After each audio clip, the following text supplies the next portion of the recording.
সাবেক প্রধানমন্ত্রী দেশনেত্রী বেগম খালেদা জিয়ার রুহের মাগফিরাত কামনায় মেহেন্দিগঞ্জের পাথারহাট আরসি কলেজ মাঠে দোয়া মাহফিল অনুষ্ঠিত হয়েছে।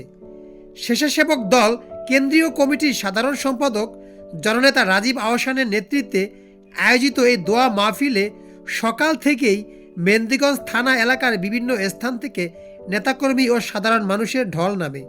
অনুষ্ঠানে বরিশাল মেহেন্দিগঞ্জ আসনের ধানের শীষের কাণ্ডারি রাজীব আহসান দেশনেত্রী বেগম খালেদা জিয়ার জন্য বিশেষ দোয়া কামনা করেন এবং মেহেন্দিগঞ্জবাসীর কাছে আসন্ন নির্বাচনে ভোট প্রার্থনা করেন। দোয়া মাহফিলে বিপুল সংখ্যক মানুষ অংশগ্রহণ করতে দেখা যায়, এমনকি অসংখ্য মহিলাও সেখানে উপস্থিত ছিলেন। দর্শক, এরকম ভিডিও পেতে আমাদের পেজটি ফলো দিয়ে রাখুন।